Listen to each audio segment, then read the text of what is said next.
Shalom, shalom, bien-aimés dans le Seigneur, que Dieu vous bénisse. En tout cas, nous vous souhaitons le bienvenu dans votre émission Pasteur Dis-nous tout.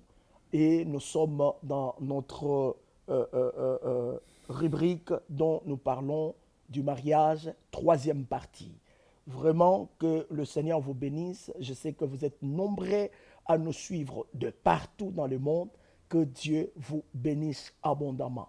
Alors, comme nous le savons, que c'est une émission qui nous parle de la part du Seigneur, nous voulons commencer cette émission par la prière, comme il est de coutume dans cette émission.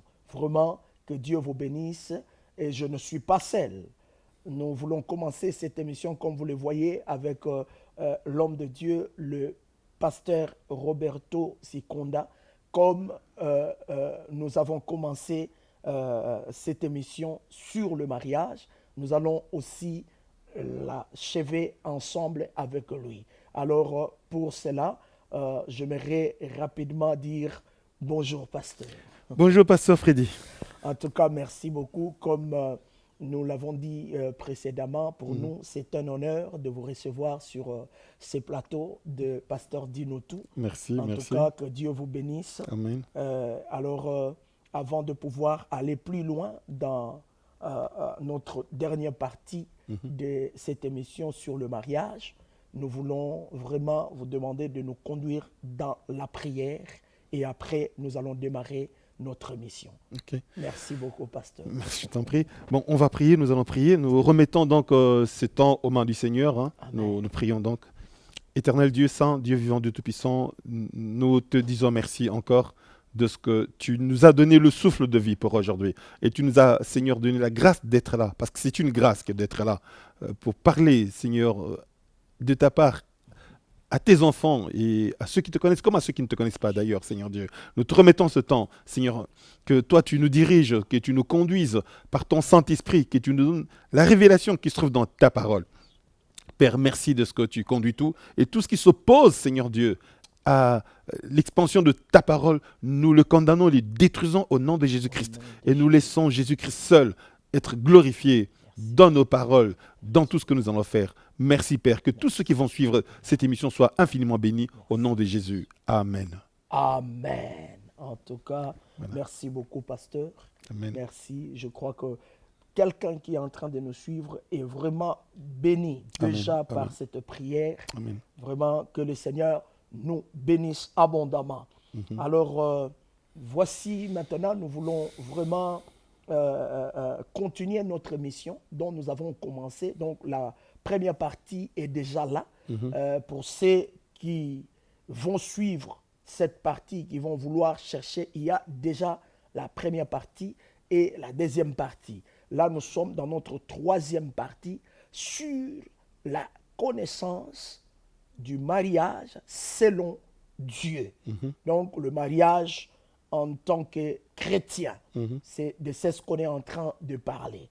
Et alors, aujourd'hui, nous voulons aborder notre troisième partie dont nous voulons connaître dans la profondeur de ce que nous savons. Nous avons parlé de l'origine du mariage, mais la sous-question de l'origine du mariage, c'est celle que nous allons aborder aujourd'hui. Alors, dans cette sous-question, pasteur, nous voulons vraiment connaître, parce qu'il y a quelqu'un de foi qui s'est dit, voilà pour moi, comme je l'avais dit précédemment, je trouvais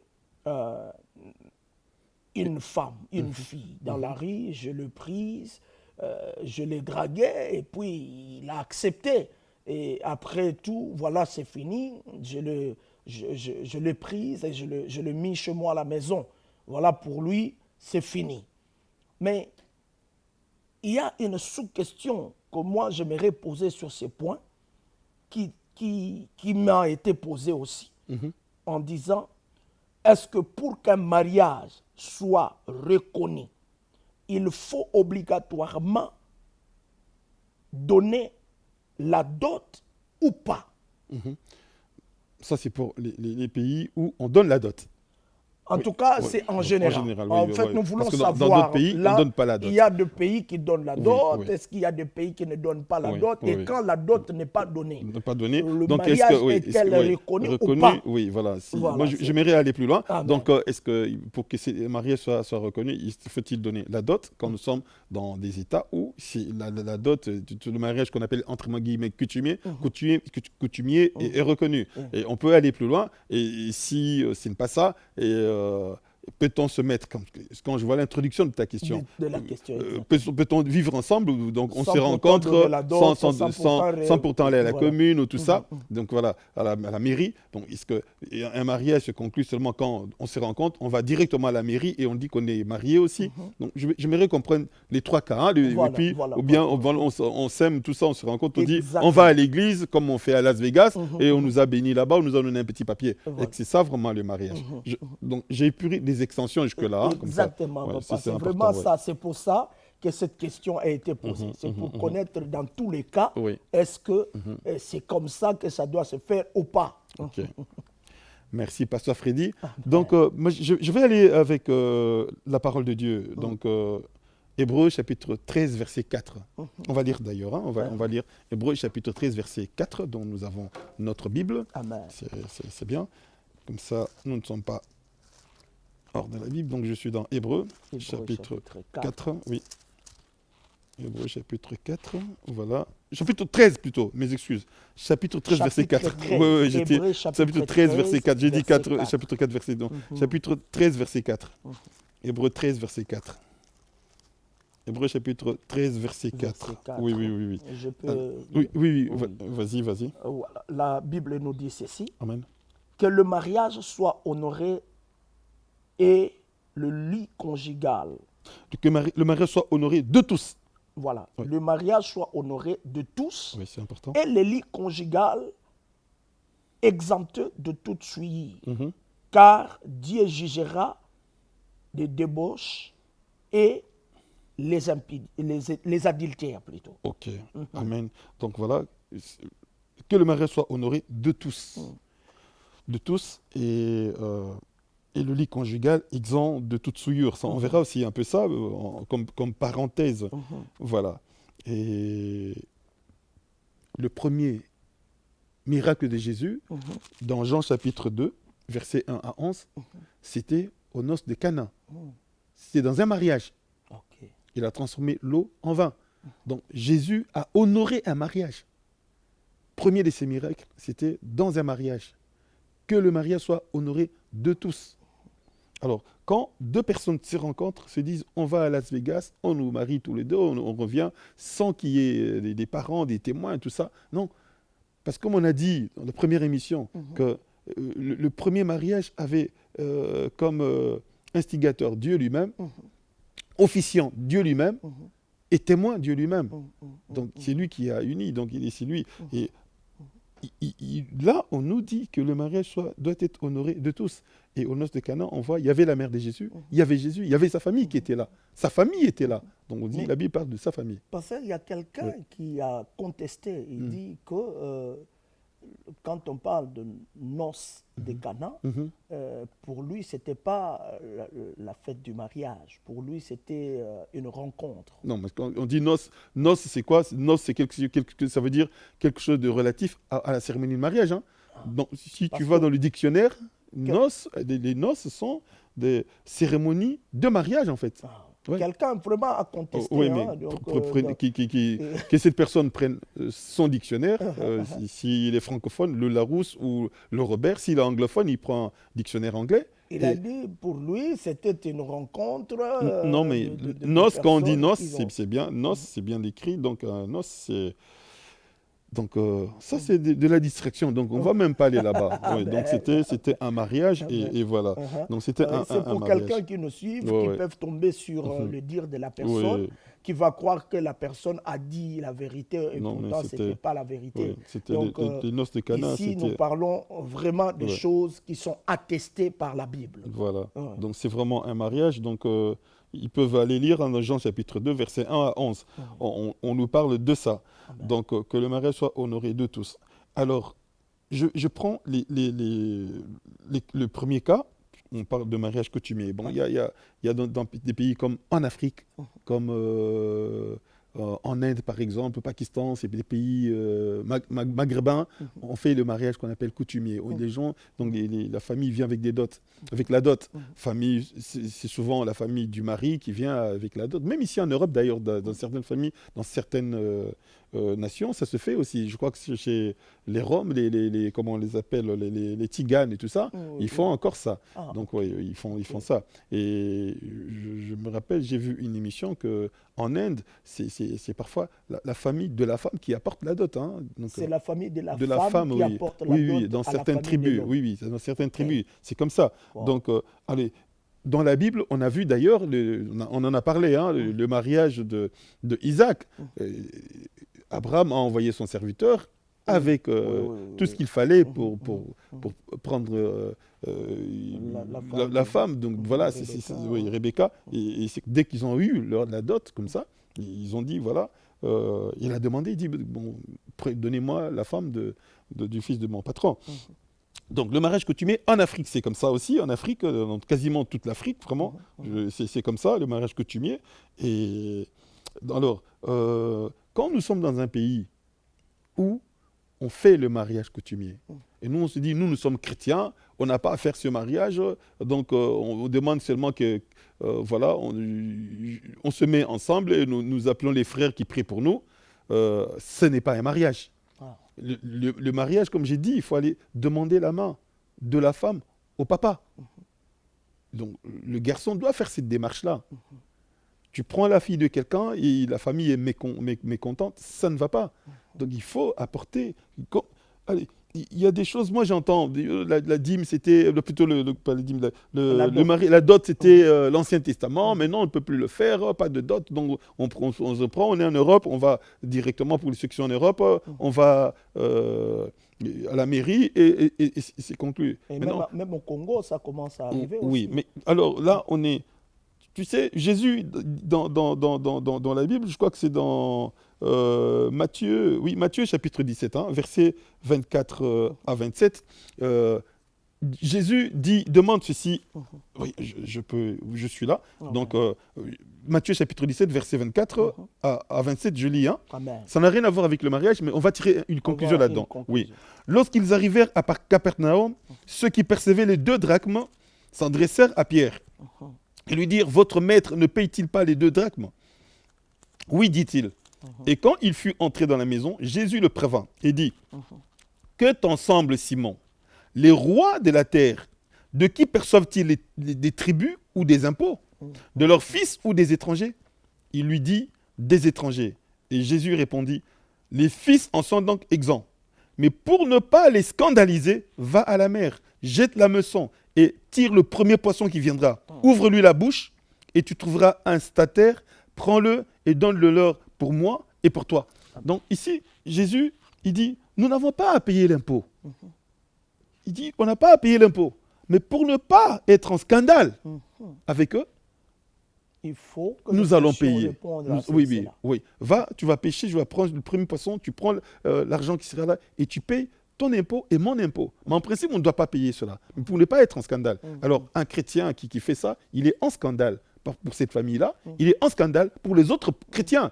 Donc, nous devons, en tout cas, quand nous sommes dans un pays où, qu'on reconnaisse le mariage, il faut payer la dot, pour prendre la fille de quelqu'un. Il faut le faire. Tu peux pas prendre la fille de quelqu'un sans rien donner. Ça, c'est un. Et moi, je me rappelle, je connais des gens, ici en Belgique, donc je te parle de ce qui s'est passé il y a plus de 30 ans, par exemple. Hein. Aujourd'hui, on ne le fait pas. Donc, par exemple, les Africains qui venaient ici avec de attestations de mariage coutumier monogamique, ils allaient à la commune, faisaient rentrer et on reconnaissait automatiquement, les reconnaissait comme mariés. Ok. Moi, personnellement, je connais. Par l'attestation que... Donc, je suis là, je te le dis, je connais des gens qui sont mariés comme ça. Donc, pas de mariage civil c'est au Congo, pas de mariage civil au Congo, mais juste l'attestation, ils ont donné la dot et tout ça, et on leur a remis attestation de mariage coutumier monogamique. Ils sont venus à ça, légaliser à l'ambassade là-bas, ils sont venus ici et ils sont inscrits comme mariés. Ah. Donc, Et ce n'est pas des gens que moi je connais. Donc, ce n'est pas que j'invente. Ça, c'est à l'époque. Ah, oui, oui. Bon, après, je crois qu'ils ont arrêté parce qu'il y a des gens qui trichent et tout ça. Oui, je crois qu'à cause de ça, peut-être qu'ils ont arrêté. Je ne sais pas si ça continue. Mais en tout cas, il y a une trentaine d'années, moi, je suis témoin de ça. Donc, je connais un cas comme ça. Il y a des cas, en fait. Ça se faisait comme ça à l'époque. Voilà, on reconnaissait ça. Mariage coutumier monogamique. Ouais. J'ai vu ce papier, moi, de mes propres yeux. Donc, c'est comme ça. Voilà. Mariage coutumier monogamique, c'était reconnu. Ici, donc, ils ne sont pas allés à la mairie, ils ont fait le mariage religieux coutumier là-bas, et ici, on a reconnu cela, et ils ont fait le mariage religieux ici. Ici. Voilà. Donc, ça, quand vous êtes dans un pays où on fait le mariage coutumier, il faut le faire. Il ne faut pas dire, moi, je suis enfant de Dieu, moi, je suis chrétien, je ne le fais pas. Il faut le faire. Parce que sinon, tu pêches. Tu pêches parce que Jésus a dit, il ne faut pas être un scandale. Donc voilà, il faut le faire. De toute façon, tu ne peux pas prendre un enfant de quelqu'un parce que le mariage dans cet état, le mariage, voilà, il y a une sous-question, mais je te précède sur cette sous-question-là. Le mariage, c'est quelque chose qui n'est pas céleste. Hein. Le mariage n'est pas céleste. Le mariage est terrestre. La Bible nous dit, dans Luc chapitre 20, Luc chapitre 20, Luc chapitre 20. Oui, on va aller rapidement. Luc chapitre 20. Et Jésus nous parle du mariage. Luc chapitre 20, et je donne le verset. Luc chapitre 20, ouais. Verset 34. Verset 34 à 36, tu peux lire. Hein. Luc chapitre 20, oui, verset 34 à 36. À 36, oui. Jésus leur répondit, les enfants de ces siècles prennent de femmes et de maris, mais ceux qui seront trouvés dignes d'avoir part au siècle à venir et à la résurrection des morts ne prendront ni femme ni mari, car ils ne pourront plus mourir, parce qu'ils seront semblables aux anges et qu'ils seront fils de Dieu. Étant fils de la résurrection. Amen. Jusque-là. Étant fils de la résurrection. Voilà. Donc ici, on pose à Jésus la question. Donc c'était quoi? C'était un piège qu'on lui tendait. On dit, bon, Moïse nous a dit que si quelqu'un mourait sans laisser d'enfant, que son frère prenne la femme pour qu'il lui suscite une succession, enfin une postérité. Bon, dans une famille, il y avait cet garçon, le premier à épouser sa femme, est mort sans laisser d'enfant. Le deuxième a pris cette femme, il est aussi mort. Le troisième, les 7 ont pris cette femme, sans laisser d'enfant. Ils sont tous morts. À la résurrection, auquel des 7 cette femme appartiendrait-elle? Parce que tous les 7 l'ont prise comme femme. Et Jésus dit, mais vous ne comprenez pas les choses. Le mariage, c'est terrestre. Ce n'est pas céleste. Oui, il dit, car, il dit, Jésus, les enfants de ce siècle prennent des femmes et des maris. Mais ceux qui seront trouvés dignes d'avoir part au siècle à venir et à la résurrection des morts ne prendront ni femme ni mari dans le mariage. C'est juste ici, pas pour le ciel. Ils sont semblables aux anges. Les anges ne se marient pas. Oui. Voilà, ni homme. Donc c'est ça. Donc pas de mariage. Le mariage, c'est pourquoi la formule consacrée, c'est quoi? Jusqu'à ce que la mort vous sépare.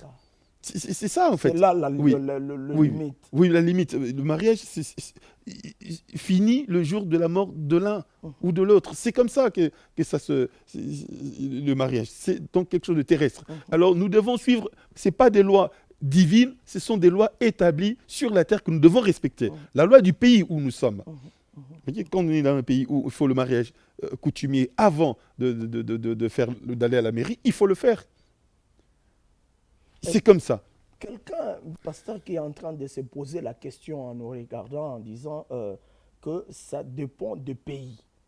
Et qui s'est dit que, voilà, dans ces pays-là, on donne la dot. Oui. On donne la dot. Oui. Et que lui, on prend l'exemple que la dot, ce n'est pas l'État qui l'oblige, mais c'est les parents qui les demandent. Oui, c'est la tradition en fait. La dot, hein, on va dire, la dot, c'est la tradition qui est comme ça. Qui est comme ça. Alors, on est ici en Europe. Nous sommes ici en Europe. En Europe, on ne reconnaît pas le mariage coutumier. Bon, voilà.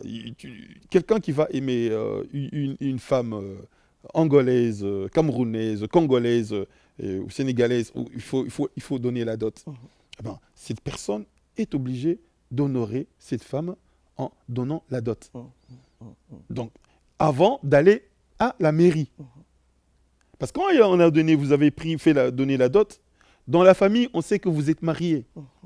Mais l'État ne le reconnaît pas. C'est alors qu'après, on va chez l'État pour que ce soit reconnu par l'État.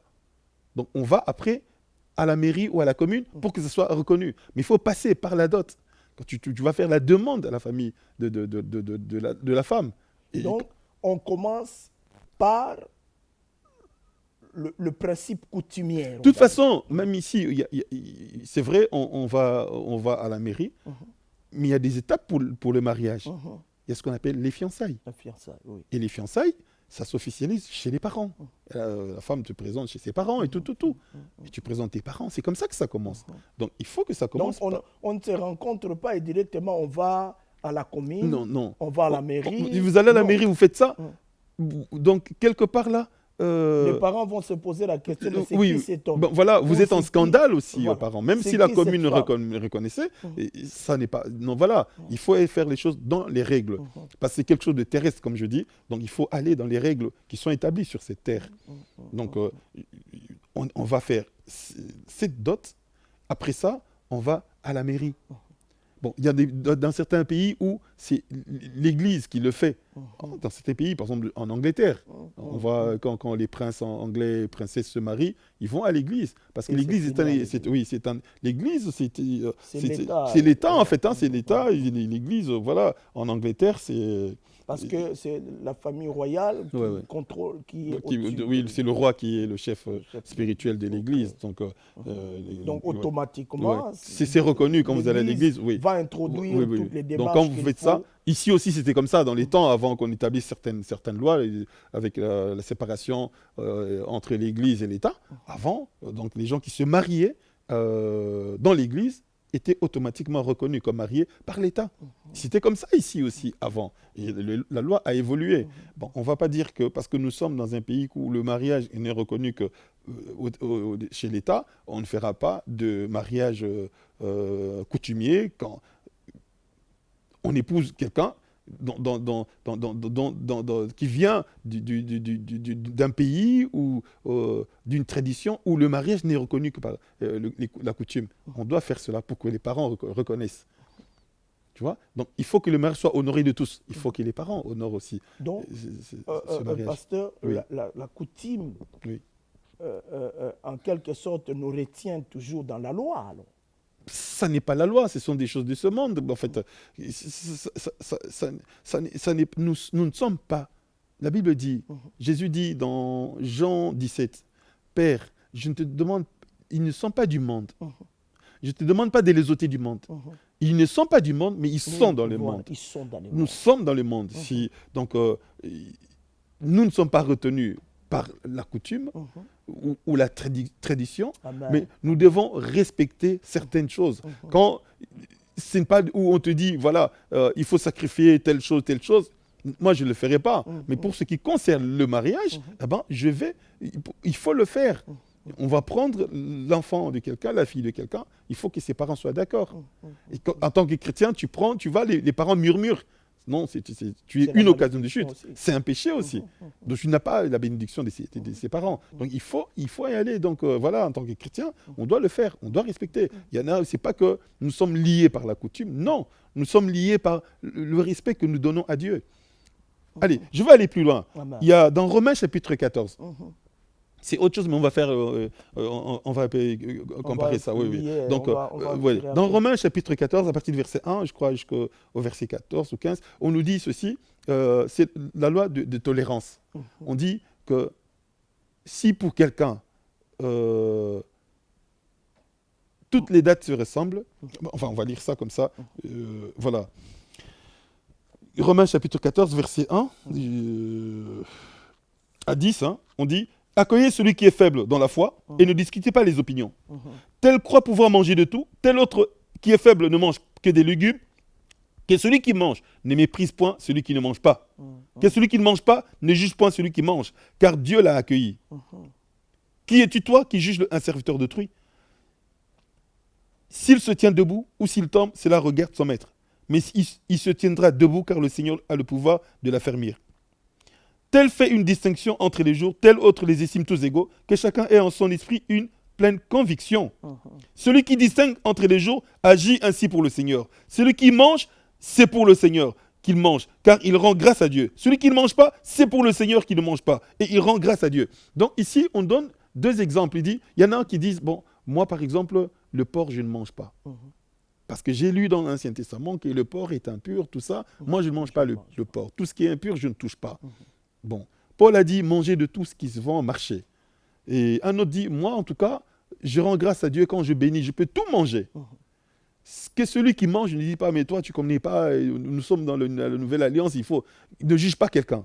Il le fait, il ne mange pas pour Dieu. Toi aussi tu manges pour Dieu. C'est ça qu'on nous dit ici. Donc si c'est fait pour la gloire de Dieu, il fait ça, il a la pleine conviction que si je mange ça, ce serait un péché. S'il mange ça, c'est un péché aussi, il offense Dieu. Donc tant que l'acte est fait, et n'est pas condamnable selon la parole de Dieu, la personne... Non, ici, c'est la conviction. Il faut avoir une pleine conviction. Quelqu'un qui dit, dans son cœur, il dit que non, Dieu interdit de manger la viande de porc. Et je vais quand même en manger. Ça veut dire que quelque part, il ne respecte pas Dieu dans sa conscience. Il pêche. Oui, parce que tu dis que Dieu t'a interdit, donc je ne touche pas. Et celui qui dit, moi, je peux manger de tout et je rends grâce. Donc, personne d'entre eux n'est condamnable. Quelqu'un dit que, voilà, moi je célèbre le jour de la Pâque, l'autre dit tous les jours sont égaux, tout ça. C'est lui qui célèbre la Pâque. Il le fait pour le Seigneur. Et toi qui ne célèbres pas, c'est pour le Seigneur non plus. C'est aussi, donc voilà, pas de condamnation. Alors, c'est la même, je reviens donc à ce qui concerne le mariage. Il dit que celui qui mange ne soit pas une occasion de chute pour celui qui ne mange pas. Celui qui fait la distinction des jours ne soit pas une occasion de chute pour celui qui ne distingue pas. Celui qui ne distingue pas les jours ne soit pas une occasion de chute pour l'autre. Alors, quand toi, tu prends une femme de quelqu'un, une fille de quelqu'un, et la fille de quelqu'un, et tu ne fais pas ce qu'il faut, tu es une occasion de chute pour ces gens-là. Et pour beaucoup d'autres personnes. Il faut honorer le mariage, que le mariage soit honoré de tous. Donc, ça fait partie de ça. Donc, je vais y aller. Donc, comme ici le mariage coutumier, je vais le faire parce que nous sommes dans le monde et dans ce monde, il faut, pour qu'on comprenne que c'est un mariage, dans leurs coutumes, dans leurs traditions, pour qu'on reconnaisse que c'est un mariage, il faut donner la dîme, la dot plutôt. Tant que je ne donne pas la dot, donc pour eux, ce n'est pas un mariage. Je dois donner pour que ce soit un mariage reconnu par eux. La même chose, ici, pour que le mariage soit reconnu, il faut aller à l'état civil. Eh bien, je dois aller à l'état civil. Même si j'ai donné la dot, je dois aller à l'état civil. Et quand il faut le mariage religieux, alors on va dire ici que l'Église ne marie pas. L'Église bénit le mariage. Donc vous devez déjà être marié et vous venez à l'Église pour qu'on bénisse votre mariage. C'est ça. Donc oui, c'est une bénédiction nuptiale, bénédiction de mariage. On ne peut pas bénir ce qui n'existe pas. Donc, il faut bénir ce qui existe déjà. Si je comprends, et les parents et l'Église font le même geste, la bénédiction. Les parents donnent la bénédiction. Et l'Église aussi bénit. Bénit, oui. Il y en a qui disent, bon, on est déjà mariés, on nous a prié pour nous, bon, pas la peine d'aller à l'église. Ils ont raison, ils sont déjà, on a fait le mariage coutumier, on a fait le mariage civil comme il faut, on est mariés, pas la peine, nous savons qu'on a prié pour nous, on est bénis. Ok, mais si quelqu'un dans sa conscience se dit, tant que je ne peux pas aller, je ne vais pas à l'église, je ne me sens pas béni, il faut l'amener à l'église. Il faut l'amener à l'église. En plus, je vais aller plus loin. L'église, c'est quoi? L'église, c'est une autre famille. L'église, c'est une famille. Donc, si je finis avec ma famille biologique, je dois aller aussi à la famille. Voilà ma famille spirituelle, ma famille de l'église. Je viens avec ma famille de l'église. C'est ça. Alors moi, je prends un exemple. La lionne. Quand la lionne, je suis beaucoup les séries animalières, tout ça, documentaires animaliers. Et ben, la lionne qui va mettre bas, quitte la meute, le groupe.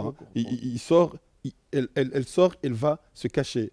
Et là, ces petits là-bas, elle les élève pendant plus ou moins 2 mois, des choses comme ça. Et puis, quand elle sent qu'ils sont prêts, elle l'amène au groupe. Parce que le lion vit toujours en troupe, donc c'est des troupes. Elle amène les petits à la troupe. Et elle vient les présenter à la troupe. C'est la même chose que, voilà, tu t'es marié, c'est vrai, mais tu as une famille. Tu viens présenter ton épouse à la famille.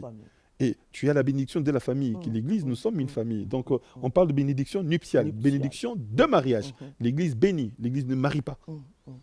Voilà. Et d'ailleurs, dans certaines églises, par exemple dans les pays où on fait la dot, je prends l'exemple du Congo, quand les gens vont à l'église pour qu'on bénisse leur mariage, le pasteur demande au papa, oui, est-ce que la dot a été donnée ou n'a pas été donnée? Voilà. Ça n'est pas contraire à la parole de Dieu. Donc, ah oui, ça a été donné, alors on vous bénit. Vous êtes mariés, on vous bénit. Et ici, par exemple, en Belgique, le mariage religieux n'est pas reconnu. Donc, pour être béni dans l'église, il faut passer par la mairie. Donc, des gens qui ont été à la mairie, ils viennent à l'église et on les bénit. Donc, ils sont déjà mariés et on bénit leur mariage. Voilà. Et c'est important aussi, la bénédiction du mariage dans l'église. C'est très, très important. Ok, en tout cas, merci beaucoup, pasteur. Moi, je crois que c'est vraiment clair. Donc, le mariage où la dot n'est pas standard. Ce n'est pas partout qu'on donne la même chose ou on le fait de la même chose. Mais il faut pour respecter, voilà. Chaque pays, leur tradition. Une tradition, c'est important, c'est important. Voilà, c'est vraiment très, très important. Vraiment, tant que nous ne faisons pas ce qui est contraire à la parole de Dieu. À la parole de Dieu, ok. Voilà, c'est vraiment... Vraiment, bien-aimé dans le Seigneur.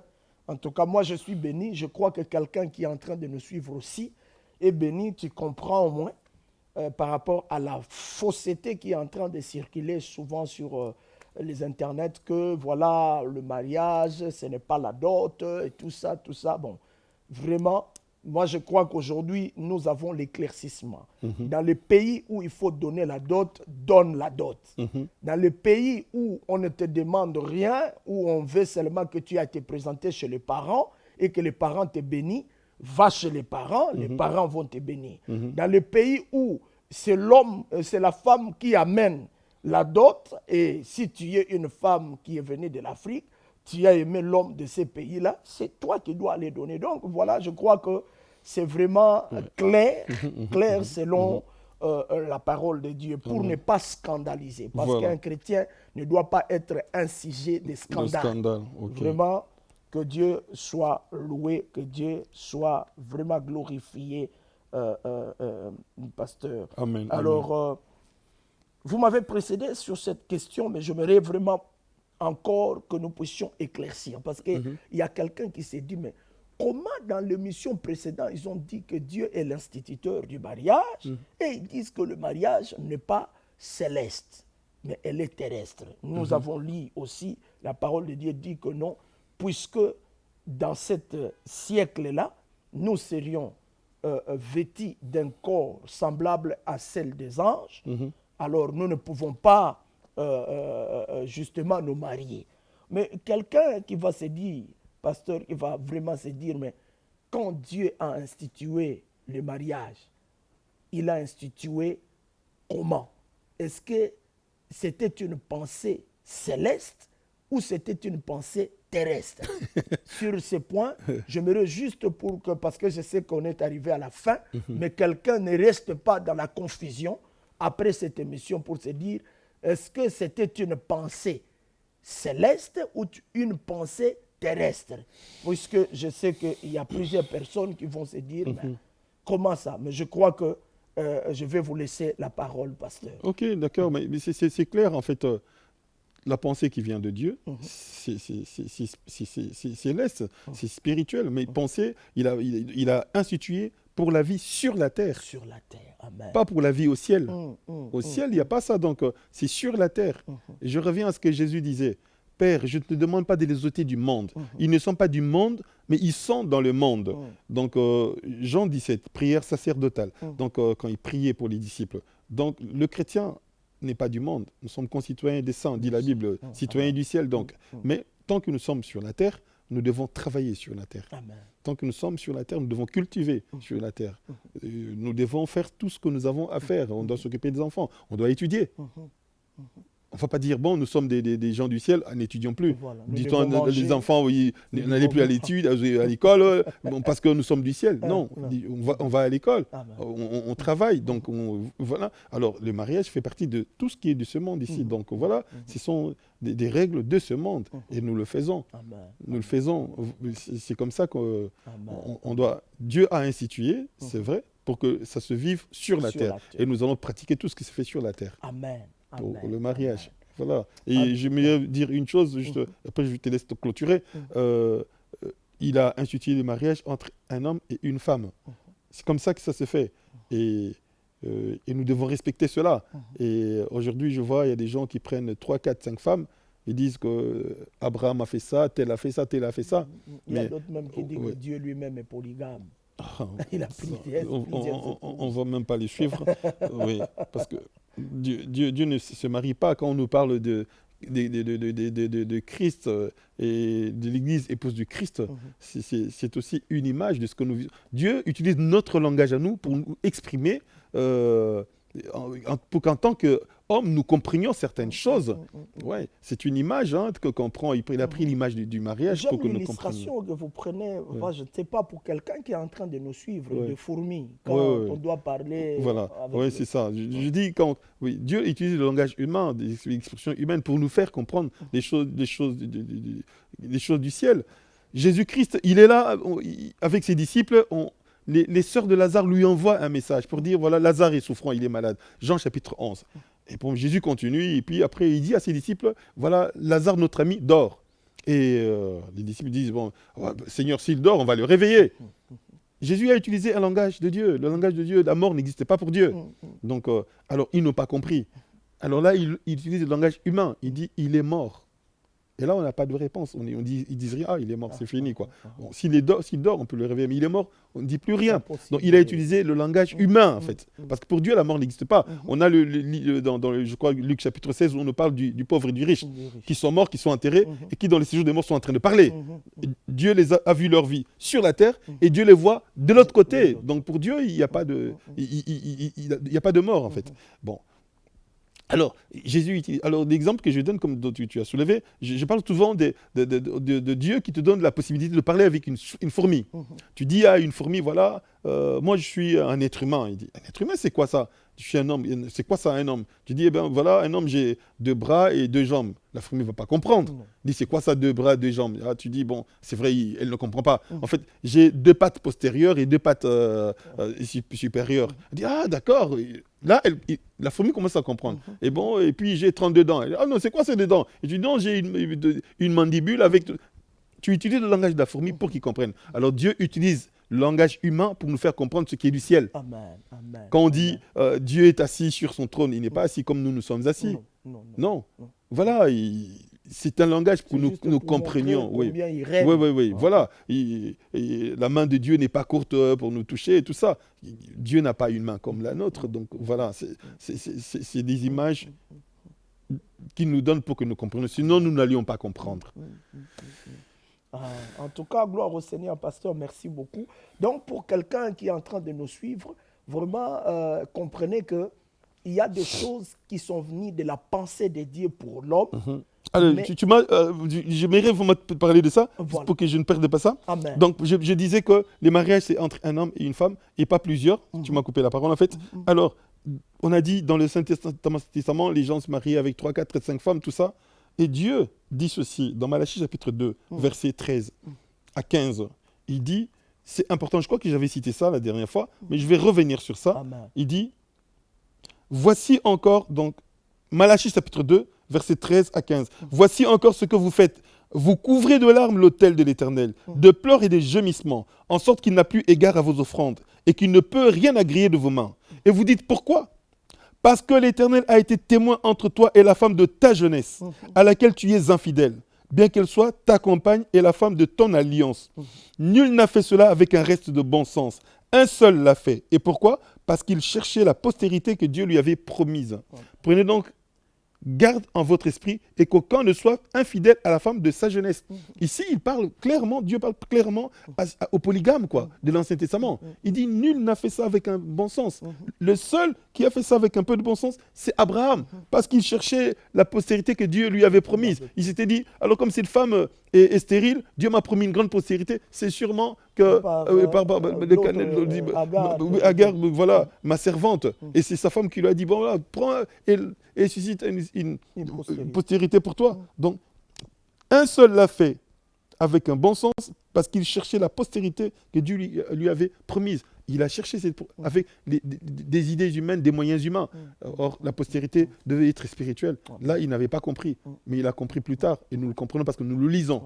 Donc même dans l'Ancien Testament, Dieu n'a pas accepté et n'a pas approuvé la polygamie. Amen. Donc voilà. Amen. Amen. Je crois que c'est ma dernière parole. Vraiment, que Dieu soit loué. Je crois que vraiment pour cette émission, c'est votre dernière parole, papa.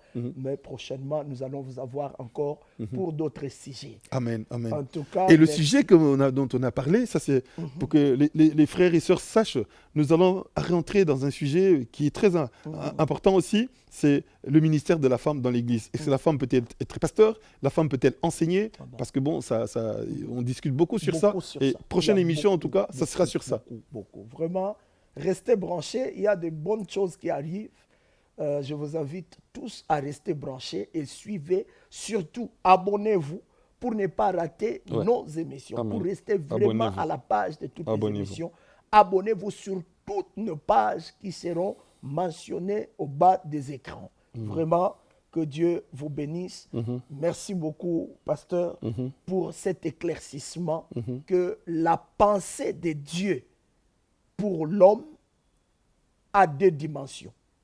Nous avons la pensée de Dieu manifestée pour l'homme sur la terre et nous avons la pensée de Dieu révélée pour le royaume des cieux. Amen. Ça veut dire que à chaque fois que vous vous trouvez ou vous vous retrouvez dans une situation, faisons la part des choses. Voyez ce qui doit être juste et vrai vis-à-vis de l'homme qui est en face de toi et c'est qui doit honorer l'Éternel qui est ton Dieu. Voilà vraiment par cette phrase que nous clôturons cette émission. Que Dieu vous bénisse abondamment. Amen. Vraiment, nous vous disons à très bientôt. À très bientôt. Que Dieu vous bénisse. Amen. Merci beaucoup à tous nos téléspectateurs. Au revoir.